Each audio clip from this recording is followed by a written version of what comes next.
Muy buenas noches. Estamos con el renovado placer de llegar hasta ustedes acá desde Unión TV con La Noche Menos Pensada.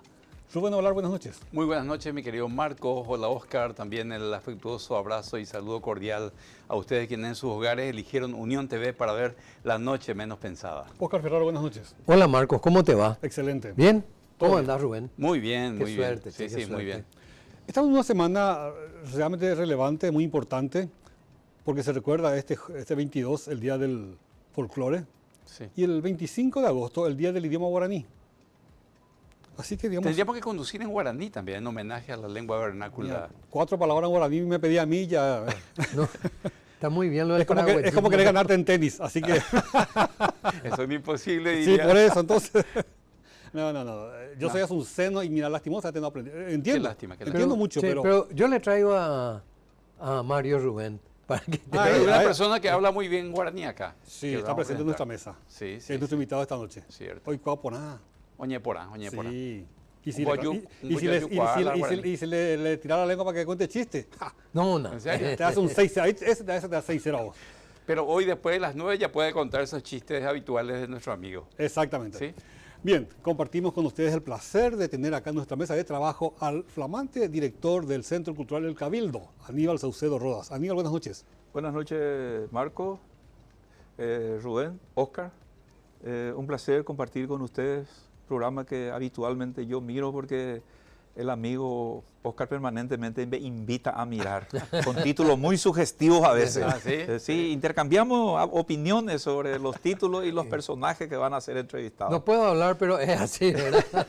Aníbal Saucedo por muchos años ejerció el periodismo y yo lamento mucho que el periodismo paraguayo haya perdido una persona como él de su capacidad y de su habilidad y su entrega al trabajo. Pero sigue escribiendo él, ¿eh? Sí, claro, pero ya no como antes. Hace poesía. No, También. Tiene su columna de opinión en un periódico. Claro, pero tener una columna es, digamos, un trabajo mucho más relajado. Asumir un compromiso, ¿verdad? De escribir. ¿Será y por la edad de eso? No, No, para no, nada. no, Es un pende. Preguntaba. Se tiñe el pelo de blanco, sabemos todos. Sí. Hace unos días cumplí 66 años, así que ya no soy tan joven. No, pero estás bien. Yo lo No, pero recuerdo digo como- más que vos sos un periodista en préstamo a la burocracia estatal En o ya el te perdimos caso- definitivamente. No, yo creo que, como dice Juan Luis Cebrián, gran periodista español, primer director y fundador del país, el periodista es el único profesional que muere con las botas puestas. Así que, y hay otra frase muy sabia de él, el periodista es el único trabajador que cuando se le despide se va con su herramienta bajo la gorra. Entonces, claro. sí, ¿verdad? Sí. No se Sí, le pero- puede sacar la herramienta de trabajo. Sí. Y yo realmente en el Centro Cultural de la República me siento como en una sala de redacción de un diario. Me siento muy a gusto. Este es el segundo trabajo en el cual siento mucho placer por lo que estoy haciendo. Con todo, pese a la burocracia que Pese es a la, propio de pese a la burocracia, porque yo creo que los desafíos hay que enfrentarlos con mucha seriedad y sobre todo con mucho entusiasmo. Estábamos hablando fuera de cámara de la escasez de recursos, pero aún así queda la capacidad que tiene uno de generar esos recursos, valga la expresión, por otros medios. Quizás dialogando con las binacionales, dialogando con el sector privado, porque la cultura no es un compartimento estanco donde el Estado debe ser el único promotor. También la sociedad en sí debe involucrarse y la sociedad se involucra en la medida en que ve buena predisposición desde las instituciones dependientes del Estado. Cabe destacar también que Aníbal fue un eximio docente universitario de altísimos quilates académicos y en una de las principales universidades de Paraguay. Estuvo como docente en la Universidad Nacional de Asunción por muchos años en el área de periodismo. Así fue. Sí. Es más, fui director del área de comunicación Ajá. por un tiempo, hasta que en solidaridad con algunos compañeros que se habían enemistado con la decana, entonces yo también renuncié. Entonces, Aníbal, A veces la solidaridad es fundamental, ¿verdad? Pero te permite mantener una cierta dignidad ante los ojos de los demás. Pero no siempre te lleva al supermercado. No, no te lleva, pero sí tuve que solidarizarme con los otros 6 directores, creo que eran 6, yo era el 7º. El único confirmado en el cargo fui yo. Sí. Entonces los otros estaban a prueba y finalmente renunciaron y yo también me fui detrás de ellos. Pero recién estuviste diciendo que te sentís como en la redacción en el Cabildo. Hace falta que venga Juan Andrés y Papu Roja nomás, entonces acá, sí, para formar ya nosotros... Boti y Fernando Casenave. Y ya y Tony Carmona. Y Tony Carmona, ¿verdad? ¿Qué hace el Centro Cultural, el Cabildo hoy día, Aníbal? Y es un centro donde tratamos de inyectar visibilidad hoy mismo a las diversas expresiones culturales. Por eso tratamos de establecer un trabajo coordinado con la Secretaría Nacional de Cultura y también con la Secretaría Nacional de Turismo, que tiene un ámbito de esa área, ¿verdad?, de la cultura. Y sobre todo nosotros tenemos una visión de superar Calle Última. Con eso no estamos diciendo que vamos a llevar la cultura al interior del país. Estamos diciendo que queremos que esa cultura del interior sea expuesta a los ojos del público, porque está muy soterrada, es una cultura que está muy oculta. Y vuelvo a utilizar esta expresión que ya hice común, está poco visibilizada, está poco visibilizada. Entonces, ese es un gran compromiso y creo que la música es el ariete más fuerte para reconstruir nuestra identidad. Por eso con el maestro Diego Sánchez Hace estamos diseñando un plan para que la Orquesta Sinfónica del Congreso de la Nación pueda actuar en el interior del país. Y hoy ya tenemos un calendario. Ya estuvimos en San Lorenzo con buen público, respetuoso, entusiasta. Vamos a estar también en otras localidades del interior. Por ejemplo, vamos a estar en San Juan en septiembre, San Juan Misiones, para hacer la presentación de Agustín Pío Barrios, El Inalcanzable, segundo tomo. En octubre vamos a estar en Coronel Oviedo y después en Pilar. Aníbal, ese amor por la música que estuviste hablando, ¿no debería nacer desde la misma escuela como antes cantábamos al ingresar a las clases del día? Yo siempre dije que en la primaria mis mejores profesores fueron los 3 tomos de mi manual, de FBD creo que era FBD, ¿verdad? Sí. Tenía todas las asignaturas en un solo libro, ¿verdad? 4º, 5º y 6º grado. Ahí yo aprendí el amor a la música y sobre todo a la música paraguaya y a las músicas patrióticas. Sabíamos de memoria 1 de marzo, sabíamos de memoria a Costañú, ¿verdad? Sabíamos de memoria Cerro Corá. Y uno incorpora la piel y al alma también. Sí, y bueno, yo creo que ese aspecto perdimos.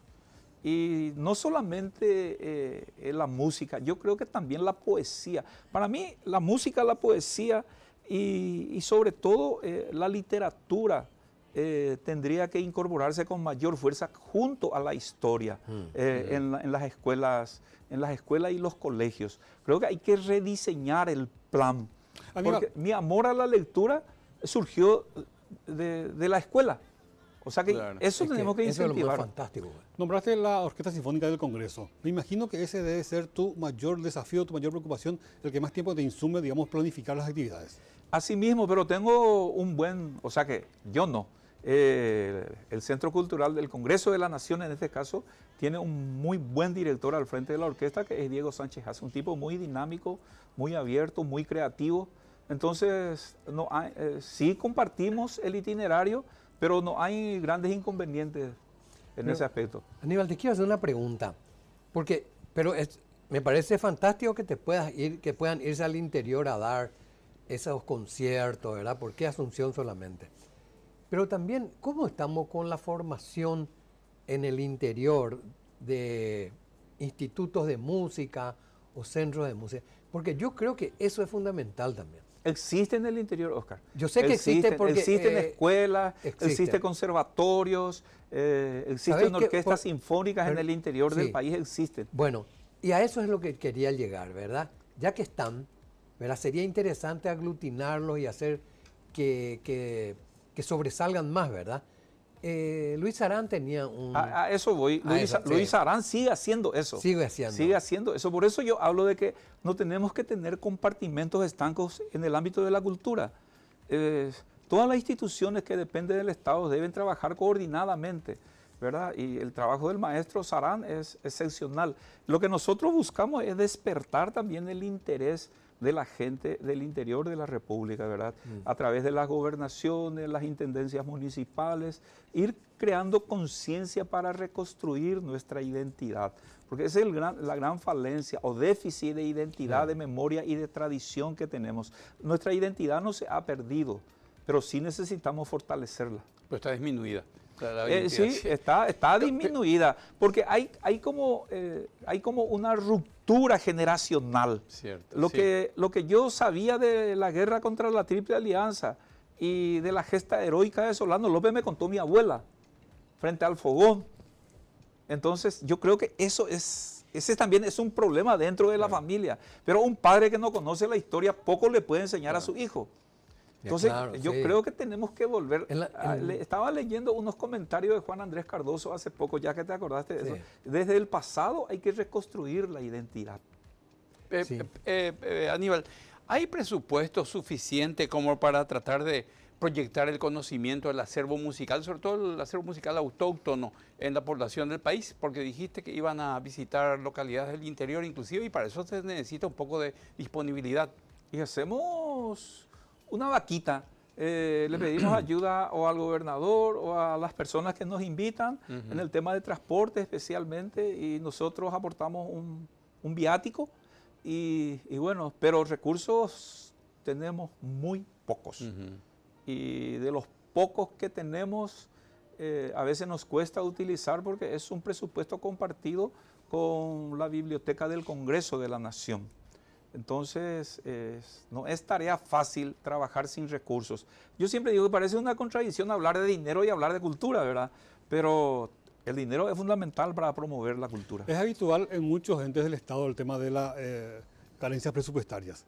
Pero cuando se trata de cultura, directamente ya se los deja de lado. Che, Marco, y es una pena eso, porque claro que sí. ¿Te imaginas lo que significa? ¿Por qué estamos como estamos? Justamente porque no le damos nada o muy poco a la cultura de este país.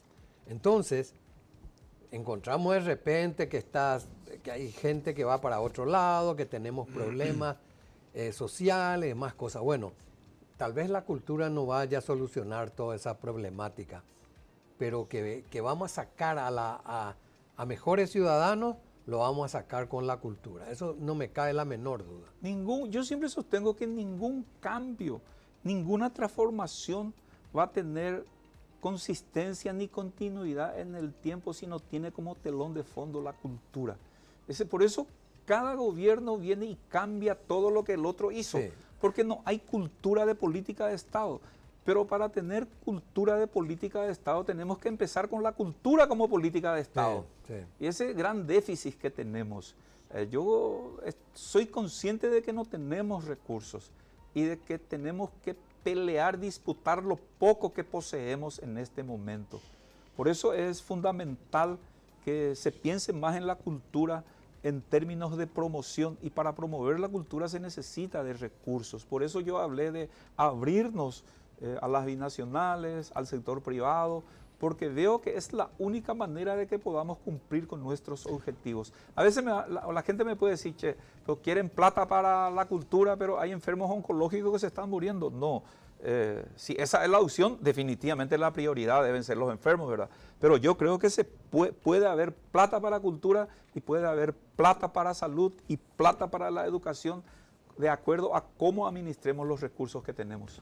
Hay alguna constante en la gente que administra recursos del Estado, es que ya sea un cargo electivo o cargo administrativo, es que lo que se hizo anteriormente se deja de lado. Y si va a hacer algo, encara si es que él va a desatar la cinta. Un intendente, un gobernador, si es que él no va a inaugurar la obra, no le interesa.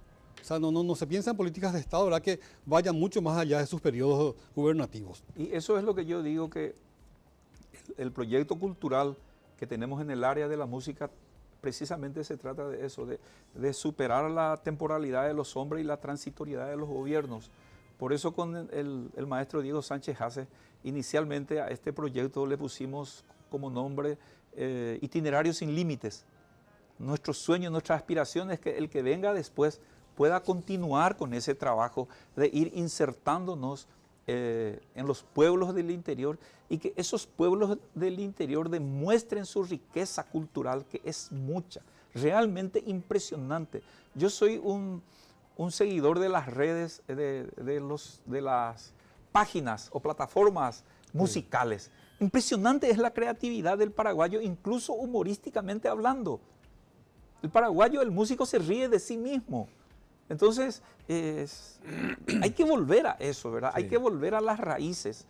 Pero no porque la perdimos, sino para reverdecer esa raíz que está latente ahí. Sí, sobre todo darle así un énfasis, una fortaleza, porque eso es como cuando lo dejas a una cosa, para recuperarlo se vuelve más difícil.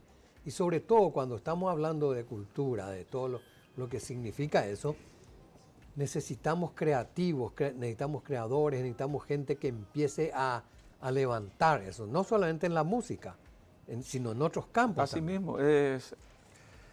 Pero las expresiones culturales hoy parecen que son expresiones de culto. Estábamos hablando con Bernardo Neri Farina no hace mucho y les dije que el círculo de la literatura y de lectores de las obras que se producen es muy pequeño, y le hice así, le dije, es mucho más pequeño, me dijo. Entonces, tenemos que expandirnos y hacer que la sociedad se interese nuevamente en las tareas culturales. Hay una cultura latente, no emergente, ya incluso algunas consolidadas, algunos autores muy buenos que no tienen espacios para su difusión y no tienen obviamente un mercado, porque es como decía Roa, ¿verdad?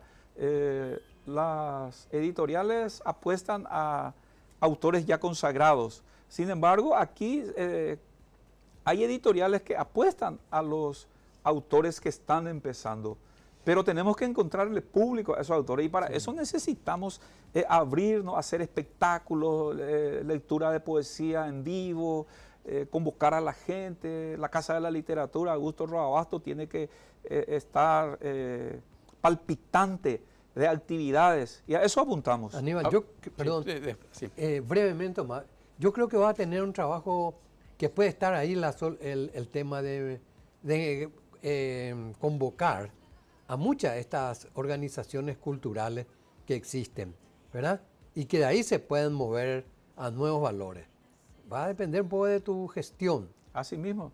Es un gran desafío, pero el haber estado en el periodismo me facilitó mucho para contactar con gestores culturales, con artistas, con productores. Tengo gente que me visita todos los días, desde temprana hora hasta la 1 de la tarde, y eso por un lado me alimenta mi entusiasmo para continuar con mucha fuerza, a pesar, repito, que los recursos son escasos. Aníbal. Pero a eso apuntamos. Hablaste hace minutos de la existencia de una biblioteca que depende del Congreso, que funciona en forma paralela con el Centro Cultural El Cabildo. Ahora, la pregunta es, ¿qué tipos de obras incluye la biblioteca? ¿Y cómo está el tema de libros digitales? ¿Y si se encarga solamente obras de autores nacionales? Y me gustaría que hables también de la hemeroteca para conocer periódicos desde qué año tienen ahí en físico. Bueno, a profundidad no puedo explicarte, ¿verdad? Solamente lo que yo me fui a hacer una investigación de diarios viejos y sí, están en muy buenas condiciones, ¿verdad? Ahí también los diarios, muchos de ellos ya están siendo digitalizados. Ahora hay un nuevo director, pero sí existen también actas de sesiones de las cámaras de diputados donde uno puede hacer investigaciones. Lamentablemente, en los últimos años parece que se perdieron algunos textos y la última directora me comentó que tienen a partir de 1920 mecanegrafiado los discursos de los diputados y senadores. Pero es una fuente inagotable para hacer investigación, porque la Biblioteca Nacional, lamentablemente, los diarios ya no se pueden tocar. De los que quedaron, muchos diarios fueron mutilados, no solamente con hoja de afeitar algunas páginas, sino que ediciones completas fueron arrancadas. Hubo una rapiña. Ante esa pregunta que hizo Rubén, que me toca a mí muy de cerca, ¿verdad? Porque en el Centro Paraguayo de Estudios Sociológicos donamos nosotros una hemeroteca completa que abarca todo el siglo XX, es decir, el siglo pasado, desde el comienzo, no hace 20 años. Y ahí están colecciones de periódicos que desaparecieron de todos lados, ¿verdad? Sin embargo, eso fue donado al Congreso para que eso pueda servir a todos. Esa colección está en impecable estado, Oscar. Me consta porque ya visité, me llamó la atención cuando leí que el CEPES había entregado esa hemeroteca a la biblioteca del Congreso. Yo visité el lugar y realmente se encuentra en un estado impecable. Qué suerte, verdaderamente es muy importante, porque hace unos días yo había recibido una información, así que salió en los periódicos. Y me preocupó un poco eso. No, está en estado impecable. O sea, hay elementos técnicos como para darle la humedad apropiada y la temperatura adecuada. Así mismo. Se construyó sobre esos parámetros. El edificio fue construido sobre esos parámetros. Esa fue una de las condiciones por las cuales nosotros donamos eso, especialmente el doctor Domingo Rivarola, ¿verdad? El que fue el que tomó esa decisión, porque ahí se prometió que iba a haber una curaduría de los periódicos, ¿verdad? Sí. Y se empezó a cumplir con eso. Y porque son colecciones valiosísimas. La gente, partiendo de ese gesto extraordinario que tuvo el CEPES para donar esos diarios, debo añadir que otras personas hacen lo mismo. Entregan el acervo patrimonial de sus familias, especialmente en el área de la música. Los descendientes de Carlos Lara Vareiro entregaron una colección de libros, de partituras, y reconforta eso porque consideran que ya es un patrimonio nacional para que la gente pueda aprender e incluso disfrutar visualmente de esas donaciones, de esos legados. Aníbal, para la celebración del Bicentenario, ahí se tuvo muchos recursos económicos, ¿verdad? Así mismo. Bueno, y aparte de los espectáculos musicales que el pueblo disfrutó mucho, se hicieron adquisiciones de inmuebles dentro del centro de Asunción, en su mayoría edificaciones muy antiguas, y se destinó a la Casa del Teatro, la Casa de las Artes Visuales, la Casa Roa Bastos, ¿verdad? Eso también depende tu cargo. Depende administrativamente depende del Congreso de la Nación. Pero en el término de manejo depende del Centro Cultural de la República, el Cabildo. Tenemos la Casa de la Literatura, la Casa de las Artes Visuales, la Casa de la Música, que yo creo que es, en cuanto a acervo, es la casa más rica. Sabes que hablamos suficiente, pero quedó muchísimo por hablar. ¿Y la buena dime? Oye, ¿y que tú no allá? Ahora el tirano del tiempo. Llegó a Mondojo, se agüerovía que ya cuana moi para allá ya cuana jamán va epañande jamó para allá hace. Vea Paulo Freire y Caraíñe M allá. Tenemos que saber de dónde venimos, qué somos. Para saber qué somos tenemos que aprender de dónde venimos. Es la única manera de proyectar hacia dónde queremos ir. Lo que nosotros sabemos es que vos vas a volver a venir acá porque evidentemente tenés un gran desafío, tenés muchas cosas por hacer y te conocemos y sé que muchas cosas vas a hacer. Así que en los próximos meses estaríamos de vuelta. Llegamos dentro de una semana de tachera. No, algo también trabaja de paso. Sí, venga tú y vieja ya. Gracias, Daniel, por tu presencia. Yo estoy muy contento de haber compartido con ustedes, con tres grandes amigos de hace años, del periodismo, compañeros de trabajo, de la cátedra. agencia de publicidad. Ayer cohetiva. Oí, Entonces, los tres en algún momento fuimos compañeros de trabajo. Sí, así muy que, cierto, claro, muy sí. cierto. Sí. Fuimos compañeros. Todos compartimos la misma visión de lo que queremos para la cultura, Sí. para el país, para la sociedad y sobre todo para ir fortaleciendo nuestra democracia. Gracias, Aníbal. Así mismo. Una breve pausa y enseguida regresamos acá desde Unión TV con La Noche Menos Pensada.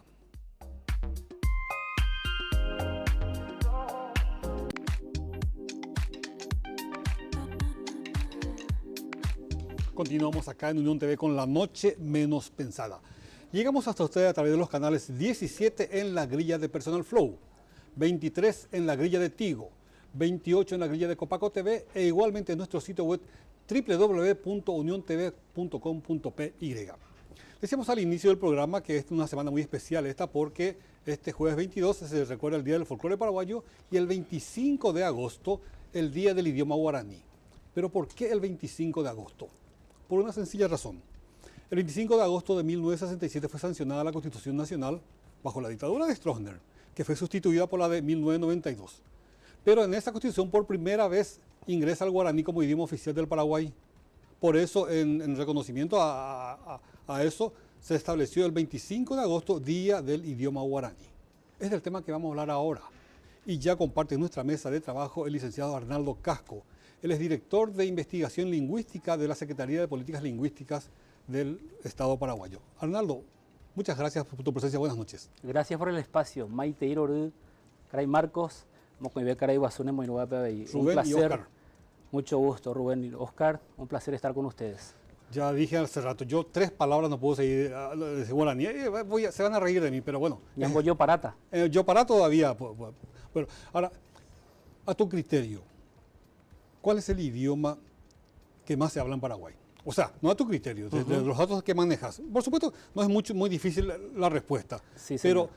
yo creo que eso que se está en el interior, en buena medida se traslada a la capital, al área urbana. Es así. Los datos oficiales, y evidentemente, así como menciona, las evidencias nos señalan de que el guaraní fue antes de la independencia, durante y hasta la actualidad, sigue siendo la lengua mayoritaria en el uso oral. Obviamente hay que especificar del Paraguay. Hasta la actualidad sigue siendo la lengua de mayor uso, la lengua guaraní. ¿Y cuál será el porcentaje? ¿Estaremos cerca del 80% de gente que al menos habla o entiende coloquialmente el guaraní, no? Es así, justamente sumado entre los que se manejan hoy en día ya dentro de un bilingüismo prácticamente coordinado entre manejar relativamente bien el español, así como el guaraní, y los que siguen manejándose en guaraní solamente, sumado a eso, superaríamos el 70%. Los últimos datos del INE nos señalan es que el bilingüe ya superó al monolingüe guaraní hablante. Eso hay que señalar que desde que tenemos datos, desde que tenemos información oficial, el uso del guaraní ha bajado y sobre todo el monolingüe guaraní, la persona que se maneja solo o principalmente en guaraní, eso ha venido bajando y tenemos que señalar que sobre todo desde la implementación de la reforma educativa principalmente, la escolarización ha llevado a ese proceso. Entonces, actualmente tenemos mayor porcentaje de personas que se manejan más en ambas lenguas, guaraní y castellano, o la mezcla de ambos idiomas. Ahí tenemos que empezar a estudiar esa variante del yopará, como conocemos la mezcla guaraní y castellano, y está bajando cada vez con mayor fuerza, digamos, el que se maneja solo en guaraní. Y la Entonces, proliferación de los medios de comunicación también seguro que influye en eso. eso es categórico. O sea, hoy en día nos abrimos al mundo, el tema de la invasión del internet, las redes sociales, obviamente tenés acceso a... Bueno, es un mal dato, Arnaldo, lo que decís. Si antes una persona podría estar hablando solamente guaraní, hoy día incorpora otro idioma, eso es bueno. Siempre y cuando no descienda la proliferación del uso del guaraní. Totalmente de acuerdo con esa precisión. Obviamente tenemos que apuntar a, como solemos decir en la SPL, mínimamente ser bilingües coordinados, tratar de manejar relativamente bien ambas lenguas oficiales, pero por supuesto que hoy en día ya es inevitable abrirnos a aprender otras lenguas más universales, como el inglés o incluso el portugués, que hoy en día tenemos cada vez mayor uso en el país del portugués. Entonces es inevitable abrirnos a lenguas extranjeras universales también para por diferentes motivos. Profesor, yo quiero hacer algunas preguntas porque Por favor. tenemos un gran problema en la enseñanza del guaraní en las escuelas, en los colegios. Y mucho más en las ciudades, en la parte urbana, ¿verdad? Especialmente en a la gente de clase media alta, ¿verdad? Y en muchos lugares en que la urbanización empezó a trabajar y empezó a que la gente empiece a hablar en español. Tienen problemas los chicos para aprender el guaraní, porque tenemos un sistema educativo en que les obliga al chico a aprender casi de memoria o como pueda ser el guaraní. Entonces eso lleva a aplazos y a veces llega a odiar al guaraní. ¿Por qué no hay una forma creativa de hacer que el guaraní sea de otra forma, que sea más querido por los chicos? Porque te enseñan, vos te vas a ir y después tenés que rendirte a plaza.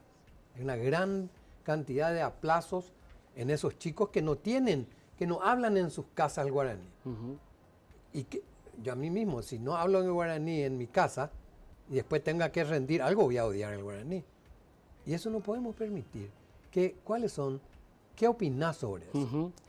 Justamente esta va a ser una opinión particular, obviamente. No, por supuesto. Pero además, acuérdate que esto es una mesa de amigos. Totalmente. Es un tema que siempre discutimos también entre los referentes de la lengua guaraní, los que tratamos de trabajar, de impulsar su uso, su difusión, su fortalecimiento, etcétera, ¿verdad?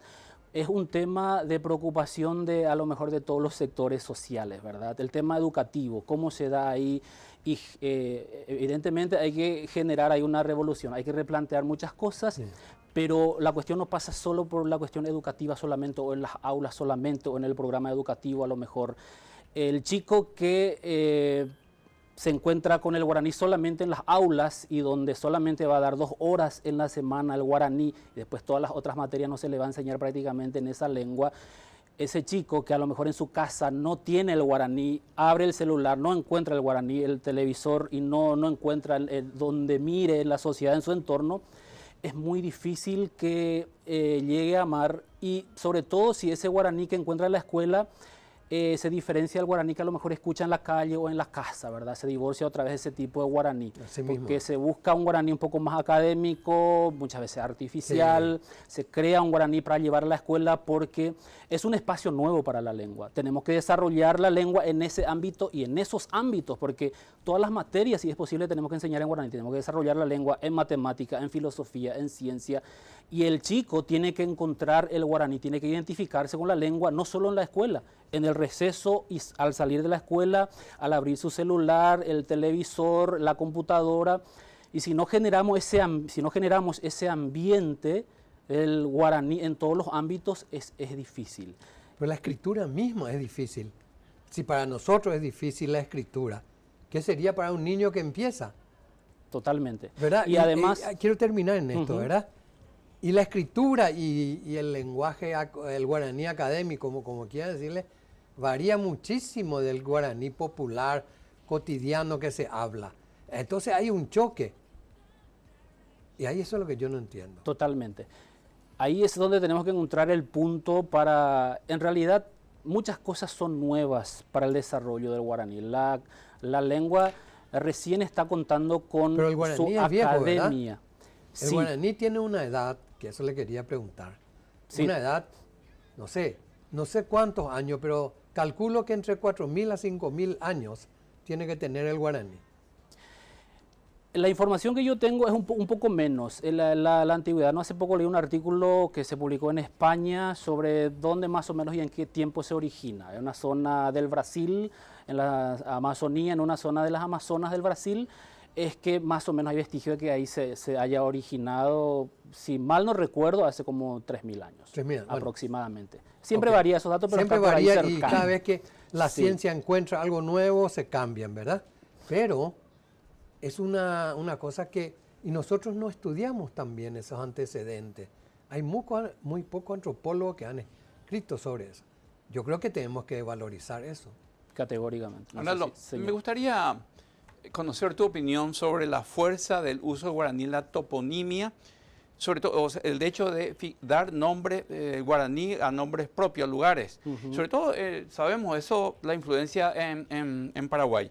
Pero hay algunas localidades, como el caso de Uruguay, Tacuarembó, por ejemplo, o muchos locales de Brasil o Argentina, donde usan el guaraní para denominar ciertos sitios. Totalmente. La presencia del guaraní en la toponimia es fuertísima. Es lo que siempre se ha dado, ¿verdad? Nosotros hemos denominado a las localidades, a los lugares donde se identifica una población X, siempre ha denominado con el guaraní porque era la lengua corriente, ¿verdad?, de la población de ese lugar. Una de las características para la toponimia es que siempre se refiere a algún fenómeno particular de la naturaleza de la zona. Generalmente se da ahí algún fenómeno, algún sonido de algún pájaro del río, del arroyo, para denominar. Justamente quería mencionarles que en la SPL, en la Secretaría de Políticas Lingüísticas, donde trabajo también en investigación lingüística, hemos abordado una investigación sobre la toponimia en lengua guaraní del Paraguay para estudiar un poco sobre los lugares que tienen denominación en guaraní, y hemos encontrado un altísimo porcentaje. Hemos utilizado los datos de Dicergemil, que es la dirección que trabaja en los mapas del Paraguay, los lugares, las ubicaciones. Entonces nos han proveído todos esos datos y hemos encontrado casi 4.000 lugares con nombres en guaraní, ya sea divisiones políticas como accidentes geográficos. Y en el caso de Brasil y Uruguay y Argentina, ¿cómo está? Tenemos también muchísimos lugares que tienen denominación en guaraní, sabemos hasta Colombia, ¿Colombia también? Incluso el nombre de Caribe, estos días leí que tiene origen guaraní, incluso Centroamérica para abajo hay evidencias del guaraní en la toponimia sobre todo. ¿Y Caribe de qué viene? ¿De Caraí algo? Escuché que sí, según lo que leí es Caraíbe, tendría esa etimología, pero tiene origen guaraní por lo que... Y Tacuarembó es un sitio muy conocido de Uruguay. De Uruguay. Sí. ¿Por qué el significado de eso? ¿Cuál es el significado? No sabría decirle el origen etimológico, no quiero mentir. El tema de la denominación del Uruguay mismo es guaraní. Uruguay mismo también, y de repente hay ciertas teorías que varían una de otra también, de repente, dependiendo del autor, pero sí. Acá no hay lo suficientemente grande, o muchas, mejor dicho, no grandes, ciudades que llevan nombre guaraní, ¿verdad? Hay muchas, Zapucay es una Sí, de ellas. sí, por pero grandes ciudades.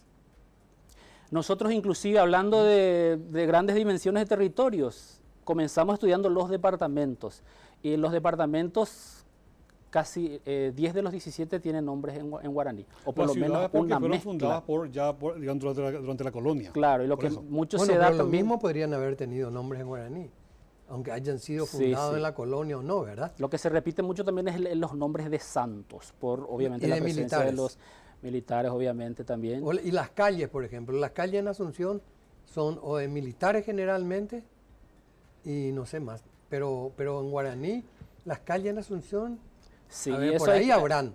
Eso hay que justamente mencionar, ¿verdad? Que las denominaciones más actuales, el guaraní fue perdiendo espacio ahí. Sí. Entonces, la toponimia en general, hay mucha presencia, ¿sabes por pero qué son te nombres digo eso? antiguos, no son denominaciones actuales. Casco, ¿sabes por Sí, qué sí. te estoy preguntando eso, verdad?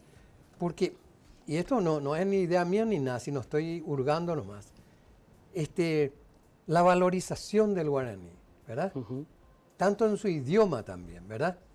En el hablar, por ejemplo, del idioma guaraní. Y el caso, por ejemplo, que la gente no te habla en guaraní en los medios de comunicación, ¿verdad? Excepto programas específicos No, dirigidos a un pero sector. yo me estoy refiriendo a otra cosa, Rubén. Por ejemplo, si vos le haces un reportaje a una persona, a un obrero, o le haces reportaje a un sindicalista, él te va a decir una palabrita en guaraní y 10 en español, pero con el tono te crees que hacen en guaraní. Ujú. Eso es más o menos una... Pero, por ejemplo, un jugador de fútbol, ¿verdad? Le van a hacer un reportaje y él no habla muy bien español. Y tienen grandes problemas, se tranca. Pero te puedo asegurar que si él se hubiese expresado en guaraní, le hubiese salido fluidamente, pero no lo hace. Totalmente. ¿Y por qué no lo hace? Y hay todavía cierta resistencia Exacto. para llevar el guaraní a ámbitos tiene donde miedo, no ha tiene sido vergüenza. usual su uso. Tiene vergüenza. Claro, porque en el fondo existe todavía esa discriminación hacia el guaraní exactamente. hablante. Al guaraní se le asocia todavía con lo chabacano, con lo vulgar, con la ignorancia, con la pobreza, a lo mejor con víctimas de violencia. No podemos negar que todavía muchos tienen ese concepto todavía hacia el guaraní. Y eso resiente el hablante y por supuesto que sale eso cuando se expresa en ciertos ámbitos. Hay excepciones que confirman la regla. Claro, no, por supuesto, Oscar. pero estamos hablando en generalmente, ¿verdad? Totalmente. No, como te dicen muchas veces, la lengua es nativa. La lengua del guaraní es de la madre, ¿verdad? La lengua del español es de los conquistadores. Arnaldo, la creatividad del ser humano no termina nunca, ¿verdad? Entonces el hombre siempre está inventando cosas. Y entonces hay de repente nuevos inventos que surgen de repente y de repente se le da hay alguien que crea su denominación en guaraní. Por ejemplo, antes no había avión supersónico, antes no había internet, fax, televisores. Sí, o sí, televisor. Y hay alguien que inventa la palabra para estos artefactos. Totalmente. No hay buena experiencia con el tema de los neologismos. Se le llama neologismo a la creación de palabras para denominar un fenómeno nuevo para la lengua, ¿no? Y si no nace del uso corriente, generalmente no prende el uso, ¿verdad? No se puede forzar para que se denomine de una o de otra forma a un fenómeno particular. Generalmente se impone ahí el hablante que usa con una libertad total y a lo mejor incorpora ese término así tal cual como está en la lengua extranjera en este caso, y muchas veces el neologismo, la nueva palabra que se crea para traducir ese fenómeno, generalmente termina perdiéndose. Tangambur es un término que por definición es televisión, pero la gente no utiliza eso. No utilizamos los guaraní hablantes en su mayoría. A lo televisión mejor uno academizado, por decirlo de una forma, aprendió de memoria y en ciertos contextos va a usar, pero el uso corriente, el guaraní que fluye, ahí no prende. Y de esas experiencias, Arnaldo, seguro que tenés, no una, muchísimas anécdotas. Es así. Justamente uno de los motivos del por qué estoy aquí es una página que creé en redes sociales justamente para difundir los distintos fenómenos que se dan con el guaraní.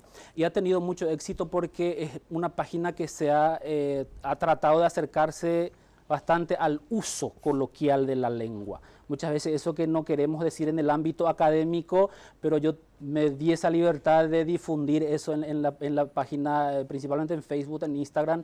Hoy en día también estoy en TikTok. ¿Cómo se llama?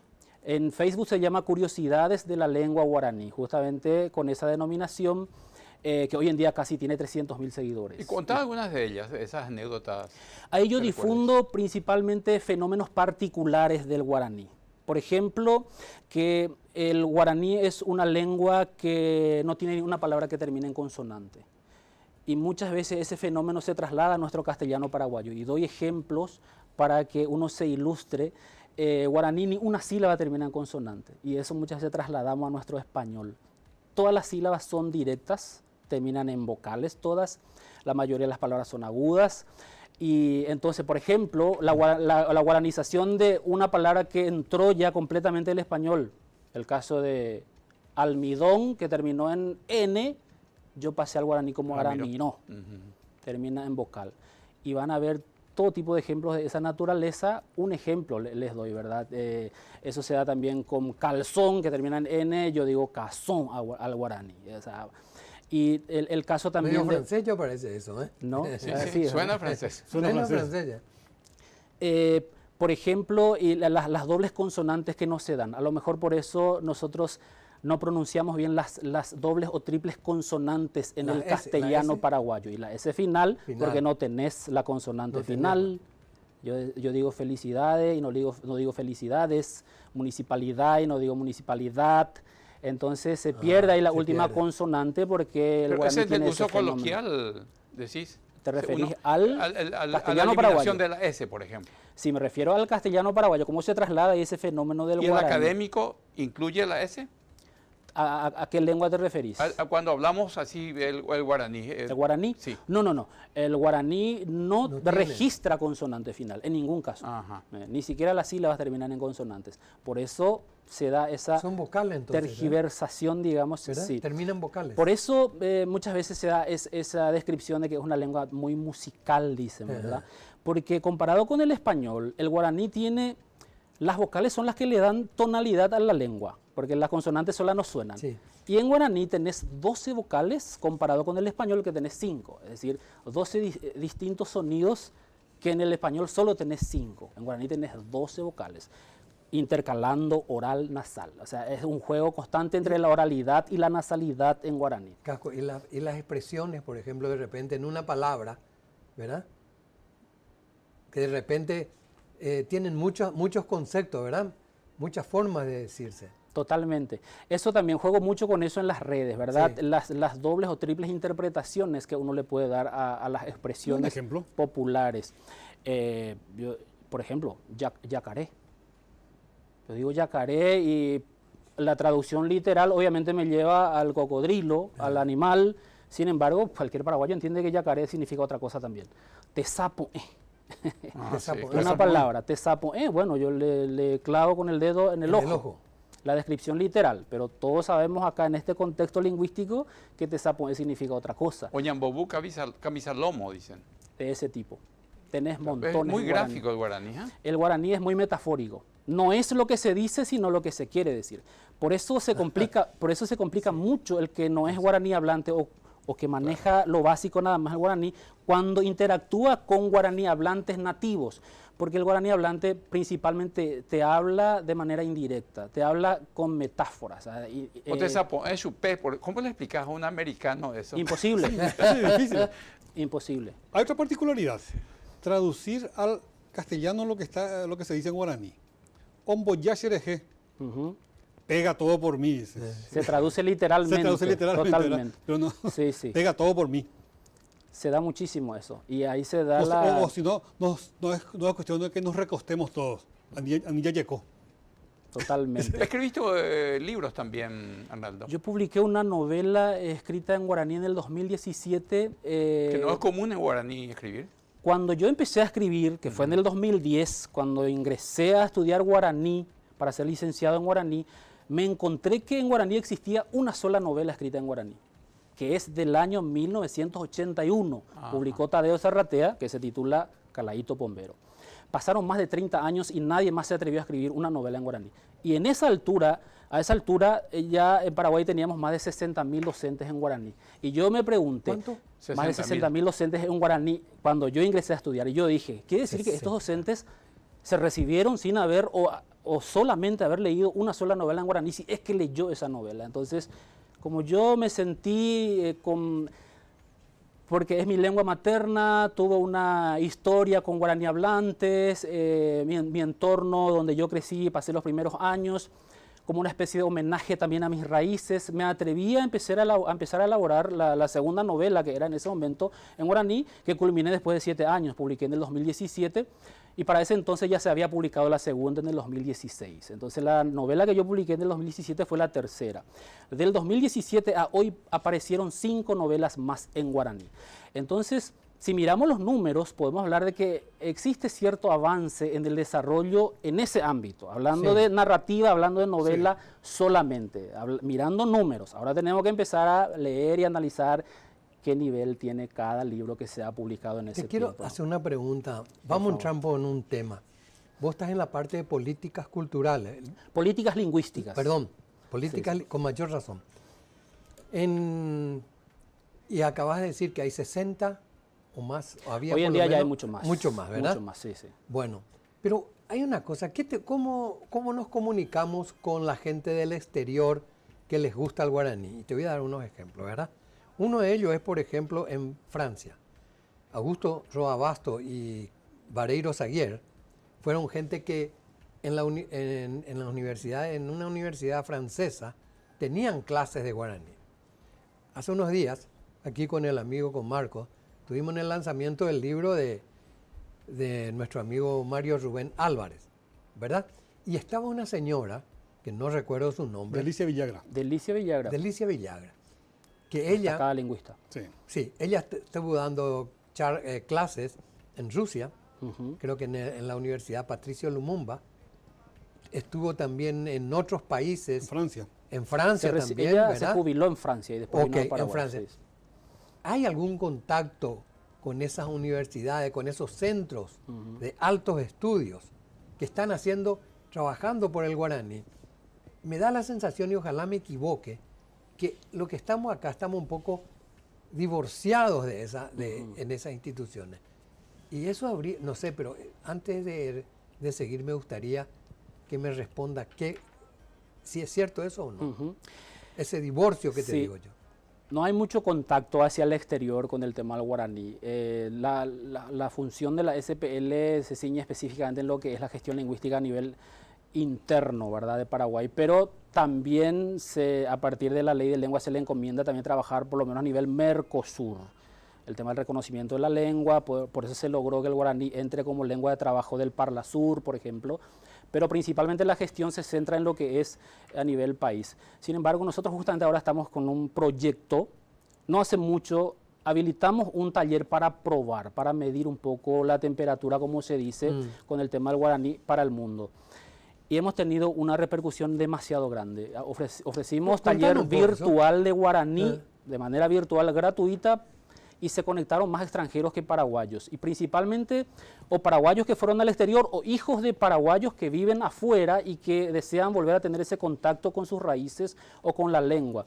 Y ahora justamente estamos trabajando otro proyecto de un curso de guaraní más intenso ya con el INAP, un instituto del Ministerio de Hacienda que tiene una plataforma para enseñar, para ofrecer cursos, y queremos hacer de vuelta un curso internacional porque notamos ahí que muchísimos extranjeros se interesan por aprender la lengua, y más extranjeros que paraguayos muchas veces. Lastimosamente se nos fue el tiempo, pero te pido una reflexión final en esta semana que celebramos el Día del Idioma Guaraní, sobre el idioma guaraní justamente. Oye, guaraní te vaya pota. Ko guaraní ñandera pocuaite bella huereco Paraguay guajaise ñandereño en bobete tajaisi yikuashi ñande coaco uipo y cobema o que coaco ñe ñande yagueru y suicuera o pupueteri ñande pupe hamba epe mombarete taba con ñande guaraní ñe yai porúramo ñaguero ti unreje ñamo asairamo perupi yai cuaucáramo lomitame anilla gueroti o pajendape anilla kuhye yai puruhangwa anilla kuhye ya evairo guará tena ya hai vairamo guará yai purupe yai cua haisa peñane guaraní oin haiseite taya poisugui taya jete llorá anilla kuhye yai puru vairamo guará pe yai puru cuevo ha oñe muatinota me catupe ojobo ha yai pururamo oñoite catuta imbarete ha hecoveresai ko ute ko ereire ani que ya bueno tiñen vos asangua mi tanguerape ñane ñemoñare cuerape umiva pope umiva putu ume oi ñane guaraní hecoveresai hoi kobe pukuhangua mi tanguera peñan vos asavera y supecuera ñame evaera ha yei cuau cámara supecuera y pona japeda ha ñane ba ete de isei ha guaraní ñe ecuavo dañe ecuamo ai ha castellano petena inglés petena portugués tena ambueveñe y catuetente yei puru pona guaraní ha yekere he ambueja o pamba yei cuaseva ahuellevete se maiteiro rima pe Paraguay guaja o pañanderesaba. Entendimos, creo que el mensaje que nos quiso dar Arnaldo, y animemos más, incluido este servidor, a hablar guaraní. Gracias por tu presencia, Arnaldo. Muchas gracias a ustedes por el espacio. Ahuillán debe yuragüere. Ahuellevete, a ver debe. Muchas gracias también a ustedes. Ahuillé, será hasta el próximo programa.